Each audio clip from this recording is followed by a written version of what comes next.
BJP का विजय रथ विधानसभा चुनाव के बाद लगातार जारी है और रामपुर और आजमगढ़ दोनों सीटें जो कहा जाए समाजवादी पार्टी के मजबूत किले माने जाते थे उपचुनाव में, वो किले समाजवादी पार्टी के ढहा दिए हैं। बीजेपी के दोनों प्रत्याशी जीते हैं। बात करने के लिए हमारे साथ कैबिनेट मंत्री बेबी रानी जी हैं। मैम, आप किस तरह से देखती हैं? ये बहुत ही अप्रत्याशित जीत है, क्योंकि ये कहा जाता था कि रामपुर में आजम खां और आजमगढ़ में पूरा जो कहा जाए मुलायम सिंह परिवार, ये पूरा समाजवादी पार्टी का ही सिक्का चलता है, लेकिन ये सारी चीज़ें आज के नतीजे कुछ और ही कहानी बयां कर रहे हैं। देखिए, अब किसी की दादागिरी चलने वाली नहीं है।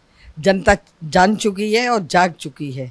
जिस तरह भारतीय जनता पार्टी गरीबों के लिए, दलितों के लिए, वंचितों के लिए काम कर रही है, वो सब पूरा भारत देख रहा है। उत्तर प्रदेश में हमारी बहुमत की सरकार बनी, उसके बाद हमारे माननीय मुख्यमंत्री जी ने मंत्री जनता के द्वार, हम सब मंत्रियों को, अब जनता को हमारे पास नहीं आना पड़ रहा, हम जनता के पास जा रहे हैं, उनकी पीड़ा को जान रहे हैं, उनके काम करा रहे हैं। और इसके अलावा माननीय प्रधानमंत्री जी जिन्होंने जनधन योजना चला के, उज्ज्वला योजना चला के, आवास योजना चला के, ऐसे इतने काम उन्होंने किए गरीबों के लिए। सुमंगला योजना चला के, बेटी बचाओ बेटी पढ़ाओ की योजना चला के, जितने गिनाए जाएं उतने कम है। तो देखिए, जिस चीज़ों की ज़रूरत है, जो हमारे जनता है या जो हमारे लोग हैं या जो हमारी कई गांव में रहते हैं, शहरों में रहते हैं, गरीब परिवार के लोग हैं, उन्हें बड़ी अपेक्षा होती है और अपेक्षाओं को बीजेपी ने पूरा किया। मैम, क्या लग रहा है इस पूरे बाई इलेक्शन में देखा गया कि अखिलेश यादव कहीं भी चुनाव प्रचार करने नहीं गए, ना वो आजमगढ़ गए। आजमगढ़ वो जिला जब 10 में से 10 समाजवादी पार्टी के विधायक जीते हैं, ऐसी जो रामपुर, ना वो वहाँ गए। तो क्या पहले से ही वो सरेंडर कर बैठे थे? उनको पहले से ही लग रहा था, या उनको वो तो बड़े कॉन्फिडेंस में ये कह रहे थे कि मेरा जाना ना जाना, वहाँ साइकिल दौड़ने वाली है?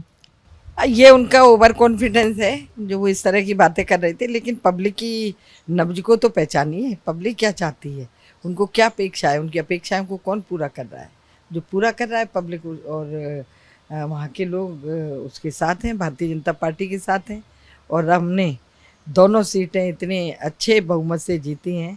मैं उन दोनों आजमगढ़ के लोगों को भी और रामपुर के लोगों को भी, उन बहनों को भी जिन्होंने भारतीय जनता पार्टी के पक्ष में वोट किया, अपनी तरफ से बहुत बहुत बधाई, शुभकामनाएं और आभार व्यक्त करती हूँ कि उन्होंने। यादव कह रहे हैं कि ये कार्यकर्ताओं को धमकाया गया, चुनाव प्रचार करने ही नहीं दिया गया। उनका ये कहना है कि बीजेपी और बसपा का गठबंधन था, ये जनता ने उनको वोट नहीं किया है। ये सारी चीज़ें अब जो हारे हुए प्रत्याशी आजमगढ़ से कह रहे हैं। अब जो हारा हुआ व्यक्ति है वो तो कुछ भी बोलेगा, उसके लिए मुझे कुछ कहना नहीं है। क्या लग रहा है मैम? अब आज योगी जी ने कहा है 80/80 का लक्ष्य दिया है 2024 के लिए। कहा जाए विधानसभा चुनाव के बाद एक और कहा जाए आपके लिए एक एनर्जी बूस्टअप के तौर पर ये इलेक्शन काम करेगा। बिल्कुल एनर्जी बूस्टअप की तरफ पब्लिक समझ गई कि कौन काम कर रहा है और किसके साथ हमें रहना है। और हम 80 की 80 लोकसभा सीटें जीतेंगे उत्तर प्रदेश की। एक सवाल और मैम, योगी जी पहुंचे थे आजमगढ़, उन्होंने कहा कि अब ये आजमगढ़ नहीं, ये आर्यमगढ़।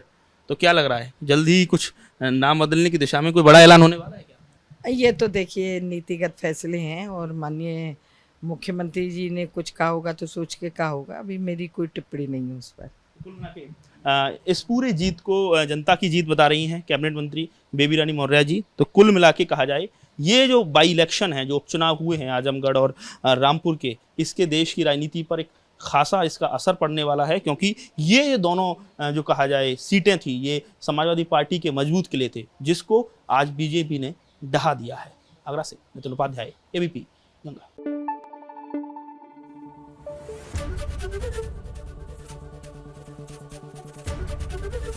एबीपी गंगा, खबर आपकी, जुबान आपकी।